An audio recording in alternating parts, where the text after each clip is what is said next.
Hey YouTube, I'm Jerry Lowlife, and welcome to another episode of the entertainment industry.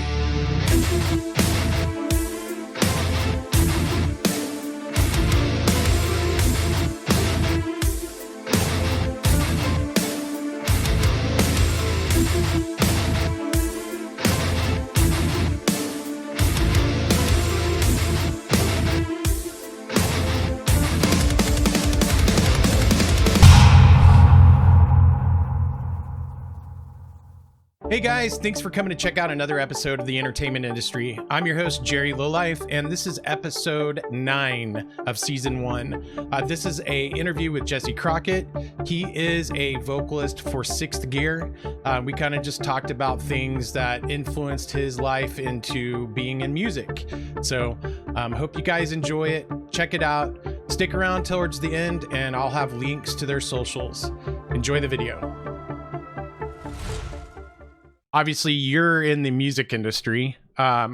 So what was probably one of the first things that made you go, man, I want to be in a band? You know, it may not have necessarily been, hey, I want to be a vocalist, but man, I want to get on stage. I want to do this live. What was one of those things that did that for you? So when I was young, about 14, 15 years old, I was really into Kiss. Okay. So just their theatrical nature and just the way they owned the stage, really, I saw that and I was like, holy crap, I found out what I want to do. Well, Kiss is definitely a good one, and I've got to see them a lot, considering I got to tour with them. So No shit. yeah, Kiss was absolutely amazing. So I toured with them and Def Leppard. I want to say it was in 2015, 2014. I did like a full year tour, so it was pretty awesome. I was working with a band called Cobra and the Lotus, and they were the openers of that tour. So it was really cool getting to see Kiss every single night. It was awesome. So nice. For real. Yeah, Gene Simmons is definitely a guy to look up to in the band Kiss in general. They are a very successful band, that's for sure. And they can definitely, persuade any crowd with the theatricals that they have is pretty impressive too as well, I know their drum tech is in the back wearing long sleeves when it's like 100+ degrees outside because of the fire singeing the hairs off his arms. Yeah, pretty impressive. So that's one of the things too that, getting started with that being in having an influence. Kiss was a big influence in you wanting to start your career and wanting to play music. Did you ever pick up any other instruments or anything like that, or did you just strictly want to be a vocalist? So I actually started out with guitar lessons. Okay. And I quickly realized that my fingers were not quite as nimble as I wanted. Okay. So I switched to bass not long after that, and played for several years in a couple different bands. But yeah, eventually I figured out that vocals was where my real talent was, and went from there. Okay. Did you ever take any vocal coaching or anything like that? Actually, yes. I have The Zen of Screaming by Melissa Cross, and there are several breathing techniques that she just uses that are just phenomenal in bringing power, consistency, and just helping with the overall tone. Nice. And that is a very good video, by the way. Lots and lots of vocalists from all over the world have, taken studies with her and more or less have watched that video a million times, I'm sure. So that's definitely a known name in the industry for sure. Oh yeah, absolutely. So kind of talking about what was probably one of the first shows you ever did live as getting up there and doing it? Well, actually, our first 2 real shows we had, one was at a strip club in Stillwater. Called Blue Diamond, and we actually opened up for Tyga, which unique pairing, right? But the other one we had was in Sessions in Ada, and that one was more of a legitimate show as opposed to like the Blue Diamond. Okay. Were you in any other bands previously before Sixth Gear? Actually, okay, so kinda. I mean, I was in several bands, but like, You mean the worst band in Oklahoma? I actually there was a period of time I was voted into a band that was voted the worst band in Oklahoma, and that was long Really? before. Yeah, we were called Toxic Injection, and it was Okay. my brother and I's band. I played bass, and he did vocals, and Okay. yeah, it wasn't. I mean, we were just kids, so it Right, wasn't yeah. very good. Well, I mean, Unfair vote, that's for sure, to call you the worst. Yeah, fair enough. we all got to start somewhere, you know what I mean? Nothing wrong with that. So, okay, so going back to Sixth Gear. So, how did Sixth Gear come about? How did you guys get together? How did you guys meet each other? And maybe this could be a collaboration of all you guys, you know, that I'm talking to right now. So, Well, first and foremost, I met Brandon Greider at a house show, not a house show, a house party, and okay. yeah, he's just some random dude I met and heard about me. I heard about him, and we were like, dude, we should totally form a metal band. And I was like, I've been working on vocals, and he's like, yeah, I've been playing guitar since you were like 7 years old. Yeah, so we just ended up eventually getting together and forming it, and realized that we really had magic as artists together. Nice. Hard to work with people, but Brandon and I have been consistently together for over 6 years now. That's good. That's really good. You know, having that bond, you know, I like to call it family, because it literally is your family, because you spend so much time around the people that you produce music with. And you got to have a lot of trust there. And not only that, you got to put up with each other. So, you know, that's one of those things that you got to know, that you can get through it all and that you can trust each other. Not only, it's not all about just the writing, it's all about being able to be together, man, literally, you know, because you spend so much time together in so many areas of your life. So very important. What are some places that you guys have played? Do you guys play just in Oklahoma, or do you guys go out of state at all? Have you been out of state yet? We haven't been out of state since the COVID pandemic. We had 3 shows booked before everything got shut down, and 2 of them, I believe, were out of state. Okay. We've done shows in Texas. We also Iowa. We had a skate like a Midwest skate festival thing, and our drummer at the time had a stage, and we brought it out there, and everything got set up, and I mean, it was like a ska festival, and then there's us. So it was unique. Yeah, that's awesome. So talking about how that could be very different sometimes. I remember specifically, I don't know if you guys are very familiar with Fear Factory. They're kind of industrial metal, but we went to go play a punk festival, and I was like, wow, how's this gonna happen? You know, like what's gonna be the response to this? And we actually went out there, they played their show. They were the only metal band on the entire roster, and people went apeshit. They loved it. I was like, wow, my mind was kind of blown. It was pretty cool. So I'm sure you guys will have another opportunity to go do that. And it sucks that so many people were affected by COVID, you know, and it really bogged down the industry in general. It kept a lot of people from being able to work, you know. I'm lucky enough that it was more of a timing thing for me, where you know, I retired from the music industry, obviously for other reasons, but it was pre-COVID, and I absolutely speaking my heart goes out to everybody that was like stuck in those periods of time, because it was really tough for everybody in that moment. But it's getting better now. It seems things are a lot better now, so which is good. So that way, hopefully you guys will get some more gigs going out of town. That's awesome. And I'm sure you will. How many songs do you guys have out? Do you guys have like an album out or anything? And where can everybody listen to those type of things too? So right now we just have an EP out. It is the Mad King EP, and it's available on Spotify, YouTube, SoundCloud, Bandcamp, Apple Music. I mean, just about everywhere. So Okay. Magic EP, 6th Gear. Another question I like to ask people is, do you guys have any crazy stories? And if you have any crazy stories that's happened, while you guys have been doing your music, or maybe it was at a show, maybe it was at one of your rehearsals or anything like that. So if you have a crazy story you'd like to share, do you have one in mind that kind of is crazy? Something that kind of. I'm passing on over to Brandon. He's a pretty good storyteller. Okay, let's go. Yeah. What up, Brandon? What's up? Okay, so I remember there's just, a good handful of them, that's for sure. We've only played about 25 shows so far as 6th Gear, but even in that period of time, we've already formulated some crazy happenings and events.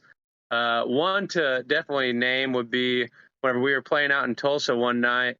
There was a couple of rowdy people at the bar, and I guess one guy, he was kind of like getting at this woman that was the bartender or whatever. And I guess the other people, the patrons, didn't like that.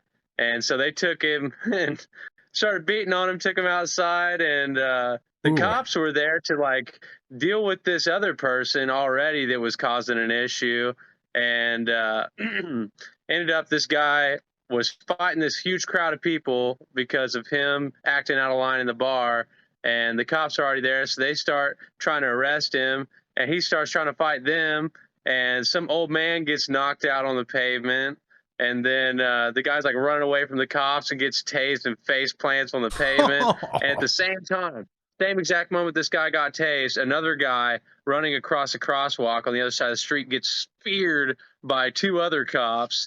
And we had to sit there and explain the whole story of what happened to the cops. What? While we were just sitting there in our van waiting to leave. We wanted to get out of there because everything was going crazy. We were like, oh, this is hectic, man. We should have left like 30 minutes ago. But we had to explain it all. It was a big conundrum. It was a mess. It sounds like it. Holy crap, man. That's insane, dude. Wow. That's what happens with high energy and alcohol, man. People can get a little twisted. Yeah, they really can, man. There's, I've had my fair share of instances and seeing some crazy stuff too, but that's definitely an individual insanity moment for sure.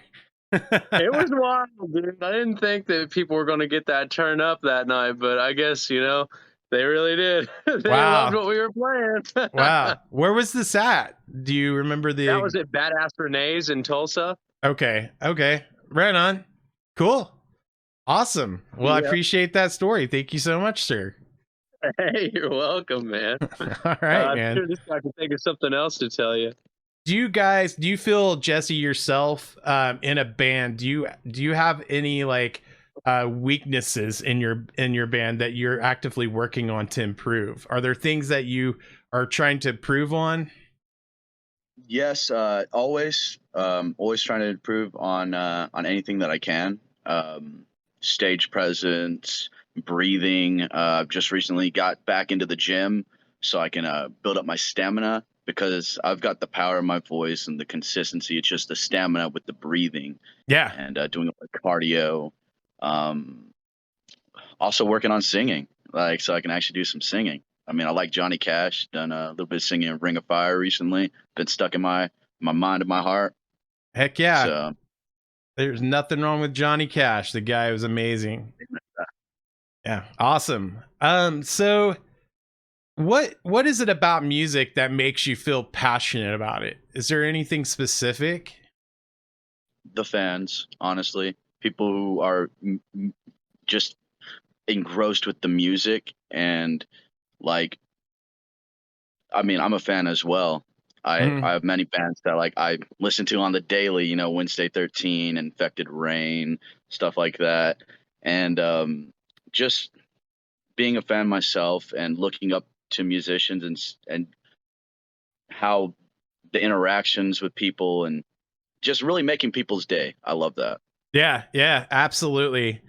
And I've said this before myself, of course I've shared the stage and I've played back in the day myself, but for the most of my career, I was a technician and stage manager. So I'd like to describe it as I was building the weapons on stage for the musicians to wield. And that way they could do their best performance in front of the crowd, and just seeing the faces of the crowd, their response, and seeing the musicians themselves, their response, and that coloration of them being happy and having a good time brought a smile to my face. So I can definitely relate to that statement. Absolutely. So what is something like, I guess, describe your favorite and least favorite part of being a musician. Well, favorite part has to be the live shows, you know. Mhm. Really just getting out there, being able to put my artistic, invention out there, really. And of course, interacting with the fans after the show. They're always so happy to talk to us, and that's really heartwarming. And Mhm. people bringing, like, father and son coming to the show, and they're like, we want to, introduce you guys. And I'm like, you know what? This is the next generation of metalheads. Yes. So it's an Cool. honor to be a part of it, really. Cool. And what my would be your favorite- least favorite part? That would be crappy venues, that have like sound, like terrible sound. You can't hear each other. Yeah. Equipment malfunctions. We literally had shows where we brought the power down 3 different times, and we just have standard equipment, so it's like, Right. damn, Right. Yeah, that's not fun. that can definitely be a pain for sure. Mm. So describe your favorite venue for performing. Ooh, there's been several that are honorable, like, notions. Like, I really like the Vanguard in Tulsa. Okay. They were very hospitable, wonderful sound. The stage is set up very nice. The shrine was cool. The shrine was cool. Really good sound there too. I like 89th Street. Obviously, it's just down the road, so really convenient, and a lot of good shows go on there. That's a great scene there, man. Mhm. It's a great scene. Wonderful scene. Describe your worst performance and what did you learn from this experience? My worst performance, it wasn't even really a venue. It was more of a bar Okay. in Tulsa. Something Inner City Vodka Lounge or something. But we had 2 shows back to back, and the second day, basically I didn't do any stretching or anything like that. And Mhm. back in those days, I didn't do vocal warm-ups or anything. But basically my back like seized up, and I was feeling back pains. I was running to we had a Sprinter at the time, and I was running to there to do some makeup or something, or touch some makeup up or something, and my back just seizes up on me to the point that I'm like screaming in pain. And like, I called up Brandon. I'm like, dude, like, I can't hardly move. I need your help to get to the Sprinter. And it was only like 10 feet away. And like, I was afraid I was gonna have to go to the hospital. And then, I mean, it was like 10 minutes before the show, and he helps me hobble in there. I sit there for a little bit, and then everything gets set up and everything, like, it's time to go. And I'm like, fuck it. And the adrenaline kicks in. I go up there, I'm just throwing my body around and going crazy. But like, after that, I was literally hunched over, had to go to a chiropractor.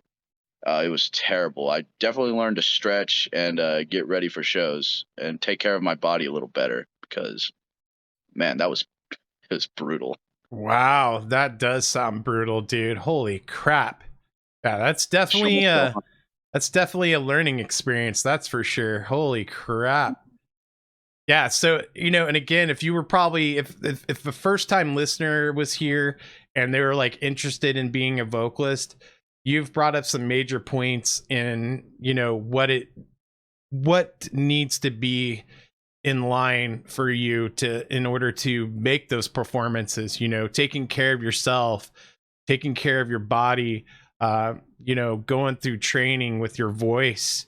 And there's a lot to it that a lot of people really don't think about, so if you were to give somebody advice, one piece of advice in being a vocalist, what would be the most important thing, and I may have said it or may have not, but what would your personal piece of advice be to them? I would let them know first and foremost about, again, the zen of screaming. Warming up has improved my vocals tenfold, and the ability to control them. And it's an instrument just like anything else, So learning proper breathing is absolutely detrimental. You don't even think about it, but it really is. And using too much breath when people are screaming, a lot of people will do that where they lose too much breath. And I've done that so many times. Your head just starts hurting so bad, proper breathing saves you so much. Yep. That and not being drunk on stage. I'm always sober when I perform. I mean, I'm a medical patient and I'm a manager of a dispensary. So I definitely partake in cannabis, but I'm always sober when I go on stage because I like to be clear-minded and to deliver the best possible show I can. Absolutely. That's very, very good advice. So, which qualities do you think make a great musician? What are some qualities you think make a great musician? First and foremost, originality. Because like you can look at other people's work and copy it to a T, and a lot of people do that. And I mean, it sounds good and everything, but originality is what really distinguishes an artist from somebody else. That is definitely a very good quality to have. That makes a good musician. Dedication, of course. Right. So, do you have any other hobbies outside of playing music? Well, I'm into like the supernatural. I play video games, like Grand Theft Auto. I really like. Nice. I've been playing the South Park video games recently. I just find that show to be so funny. Heck yeah, man. I mean, I like history, really into like ancient world history and stuff like that. You're gonna learn a lot about everything. History is really interesting to me too. I dig history as well, and as you know, I'm a gamer myself, so I can relate to all those kind of things. Have a little bit of fun, Oh yeah. So, and this is a question to you and for everyone in your band as well. Like, do you guys have describe the creative process when you guys write music? Is there a specific process you guys go through? Like, do you guys write vocals and then write music around the vocals, or do you guys do music and then do vocals later? Like, what are some things that you guys do in your creative process? It really depends on the song. Some of our songs we wrote lyrics first, like with Apocalypse. I wrote the lyrics to that, and we just went from there. We're working on a new song, Left to Rot, and that one we actually had the instrumental done first, and then worked on the lyrics as a group. We all got together and just threw ideas at each other until whatever we all agreed was the best came through. Okay. So it really depends. I mean, certain songs require different energies, and absolutely. Yeah, and everybody has a different way of what they do too in their process, So I always find it very interesting to ask that question because everyone's different. Like, I've talked to people where, someone will hum out a tune, in their mind, and they'll just put it out on they'll record it on their phone or something. I've literally ran into someone in a public bathroom one time, and this guy had his phone. He's like singing and humming to it while he's got his, he's pissing in a urinal. And I'm like, what are you doing, dude? He's like, dude, I have this tune in my head and I just didn't want to forget it. So yeah, as awkward as where I'm at, this is what I'm doing. This is how I write my music. And I'm like, wow, that's pretty awesome. Okay. Well, that's remarkable. Yeah, absolutely. I was like, this guy is really into what he's doing. That's awesome. He's going to write a platinum hit. That's for sure. What's your biggest pet peeve? Closed minds. Closed minds? Yep. I like open minds, dialogue, just to be able to experience each and every human being in their own unique way. I couldn't agree with you more with that. You know, I wish a lot more people in this world did have open minds. You know, they're missing out on too much. And you're going to miss out a lot in life by having closed minds. That's for sure. So Wonderful friends and all sorts of things. And I mean, I've got piercings all over my face, and I'm tatted up and long hair, and you know, I'm a chill dude. And people, you know, would look at me and hide away, you know, clutch their purse or whatever. But I ain't like that. I'm just a dude who likes music, video games, and smoking weed. So well, there you go. Yeah.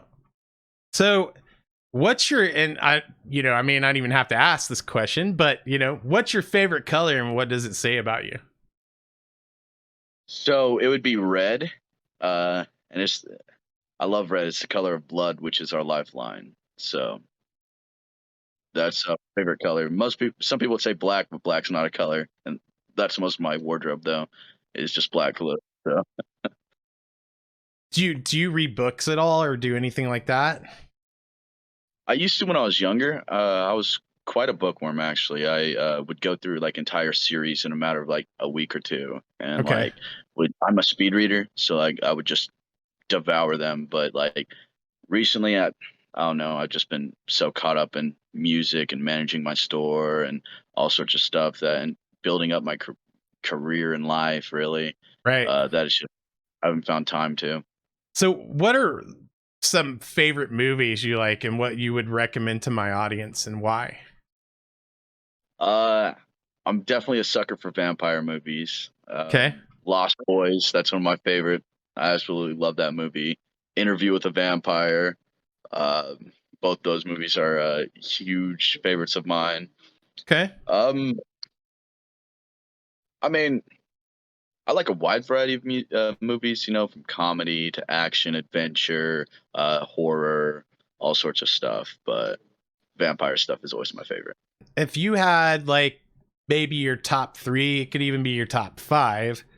If you were to ask or tell people maybe some of the artists maybe you're listening to at the time currently, what artists would you recommend to people?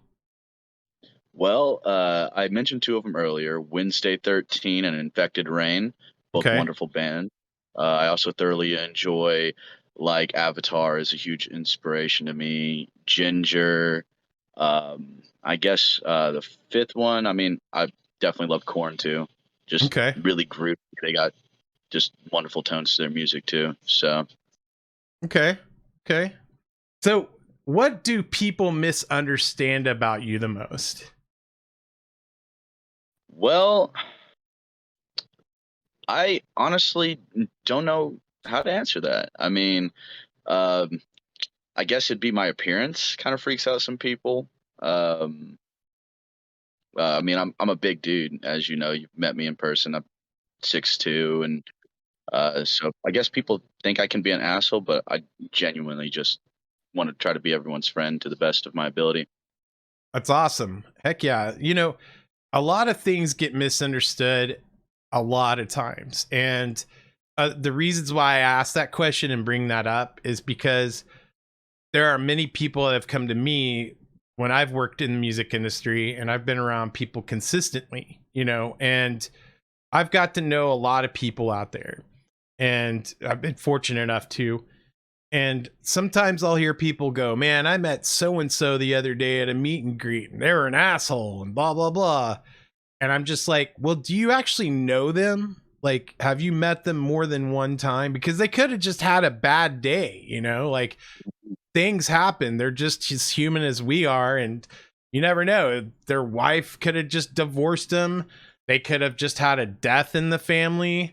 Something crazy could have happened. And, you know, sometimes those feelings are hard to bury, you know, and you may have just met them at a bad time and it just came out, you know, and I try to tell that to people a lot. You know, you can't now if you've met them multiple times on multiple levels, that's a whole other story. Yeah, if they're consistently an asshole, then you can be like, man, this person's an asshole. So, you know, that's one thing that I always talk to people about. Do you have a favorite holiday of the year? Should I even ask that? I do. Yeah, I'm guessing you could definitely guess it, but I've got like Halloween theme sleeve I'm working on with jack-o'-lanterns and graveyards and That's stuff, and I got cool. a castle here I'm building. Cool. So I'm definitely a Nice. spooky kid at heart. Heck yeah, man.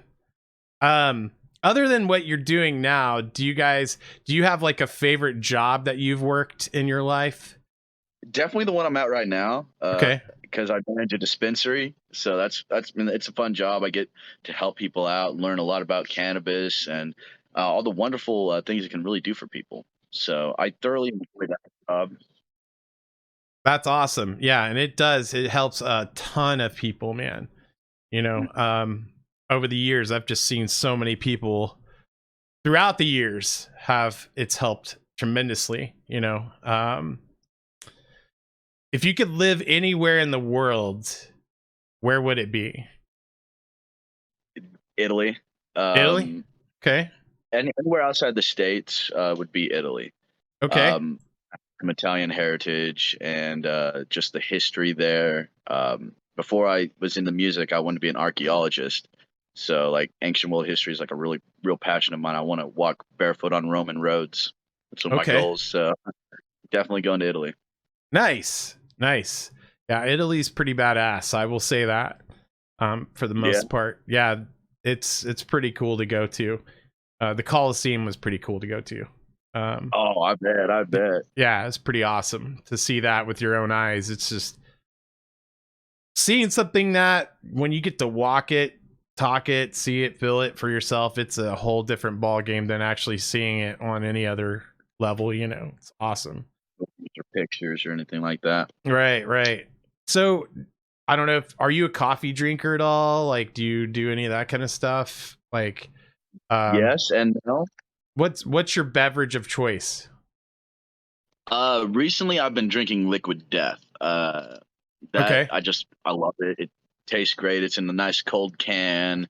Okay. I mean, I like their just everything, the packaging, the mindset behind it all. It's just, okay. It's just rad. Nice. So if you could sit down and have a drink with any historical figure, who would it be? Probably Vlad the Impaler, just because my stage name Jedvar Dracul is inspired by that. Okay. All right. So I mean, you probably impale me, but still. You never know, though. You just never know. You know, you don't know. Yeah, you know, kind of goes back to like, you know, you meet him on a bad day or not. You know, he might have a good day. You know, you might pay that admission to go hang out and have that drink with him, and he may have had a good day, and you guys be all right. You know. What's one of your favorite trips you've ever taken? Have you traveled outside the United States ever? Not yet. I definitely intend to as soon as possible. I want to experience the whole world and see how, everything's different. You know, every culture, every group of humans is all different. So I just want to experience as much as possible. Pretty much. Wow. I've never left the United States, and I mean, I've been in several states. So right. Well, maybe you could take that trip to Italy someday. I definitely highly recommend it, man. Absolutely. So like, is there a specific place that you've traveled in the United States at all? Florida was interesting. I went there as a kid, and people there are crazy, and it's got its fun, and there can be crazy fun, or they could just be crazy mean. So it's really depends on the person and the day, I guess. But Florida was wild. Wyoming's beautiful. I agree with that. Yeah, it is. Went to a park that was just outside of Yellowstone a while ago, and I got to hike in the mountainous area there, and that was beautiful. I didn't appreciate it as a kid, but looking back on those memories, it was gorgeous. Right. Well, maybe you guys will pass it one day, and I hope you guys do if you guys go through Wyoming. I can't remember what interstate it's off of, but this is when I first started out traveling, and I was touring with a band. They were called Bleed the Sky, and I was just a roadie. I was making $20 a week, dude, and Damn. I was like 20 years old, and it was us and like 9 guys in a van, and I actually brought a cot with me because I got so tired of sleeping upright in a van that anytime we would just stop like at a truck stop or something, I didn't care if there's like a billion trucks out there. I'd lay my cot out and just sleep on it with my freaking like, you know, covers and all that stuff. Anyways, we were traveling through Wyoming. We reached a little stop on the side of the road. There's like hardly any lights there, anything. I was tired out of my mind. Got my cot out, put my sleeping bag on it. It was nice and cold outside, so it felt good, you know. And I passed out underneath the stars. The next morning, I get woke up by tourist vans everywhere, and it's all of these out of country people that are just like coming through, and it's loud, and I'm like, what the hell's going on, dude? And I look up, and there's like this huge rock, like it's a gigantic rock, and it's called Independence Rock. And people are just like walking up it, and it's in the middle of this valley. So like I stood up and looked around, and there's nothing but mountains all the way around me as far as you could see in this green valley with this rock up top. And I'm like, dude, this place is absolutely beautiful. Holy crap. I was just like, my mind was blown. It was the first time I've ever been in that part of the country.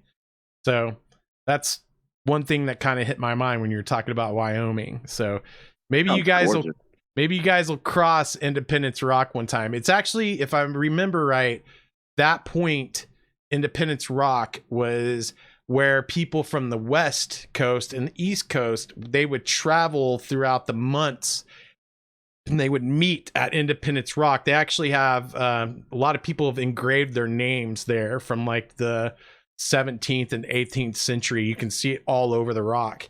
And they would meet there for like certain holidays, you know, and That's cool. Pretty crazy, pretty cool.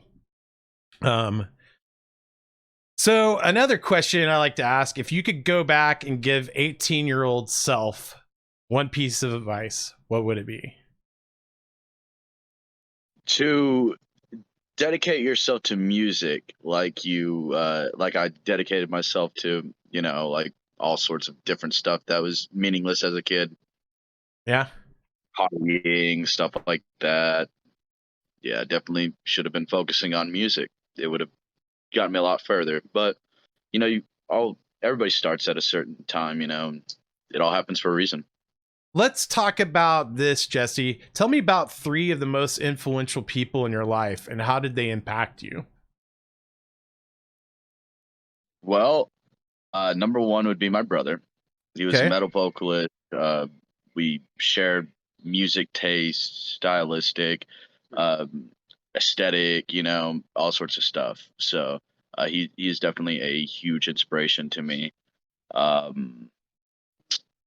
mean, of course, Wednesday 13, definitely one of those musicians that I just really look up to. He's just got this like spooky, dark, just like creative style to him, and I really vibe with that.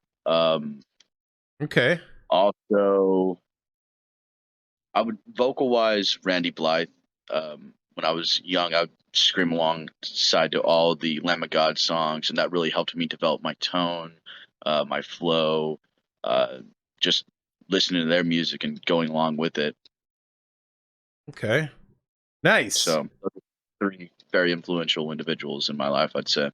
Would you consider yourself a introvert or an extrovert? A little bit of both, honestly. Okay. I have social anxiety sometimes, so dealing with people can be very stressful. I have an emotional support dog that comes with me a lot of places, so she helps out. But I also take CBD, so that helps with that. But I do enjoy being around people and socializing. I definitely consider myself a social creature. So what would your take be on how the world may look like in the next 20 years? That is honestly a wonderful question, and that really depends on humanity as a whole. Okay. You know, could tear each other apart, or we could set aside our differences and build together and fill the world with love. I hope it's that one, but who knows? We'll see. You guys were telling me you guys had some shows coming up. Mhm. Where's the next show you guys are playing at? The next show is going to be in August, and that is going to be at the Juice Maker Lounge. Okay. What was the exact day on that again? 19th? I believe it's going to be August 19th at Juice Maker Lounge. We're going to be Okay. playing with a band called Makes My Blood Dance. Okay. And then is there any other shows that are coming up from that too as well? Yes, September 9th over at Whiskey Nights over in OKC. We will be opening up for Wednesday 13, sharing the stage with one of my favorite bands. So That is super excited. awesome. Stoked for that. Yeah, maybe I'll swing by there and say hello. Oh, hell yeah, dude. That'd I'll be see awesome. you there for real. It'd be good to see you guys live. I haven't catched a live show of you guys yet, so so this is going to be my very last question. So this is one that I always like to ask. We're kind of coming up here on this hour. If I were to ask one question that I missed and you wished I would have asked, what would it be and how would you have answered it? The question I wish would have been asked would probably involve something along the history of my bandmates who I've got in the band right now. Okay. How I would answer it, obviously. And when they joined, we've had Tomahawk Reader with us for about 3 years now. Joined us in 2018, was it? 2018. We have Rayson Williams. He joined us in, I want to say 2020, 2021, was it?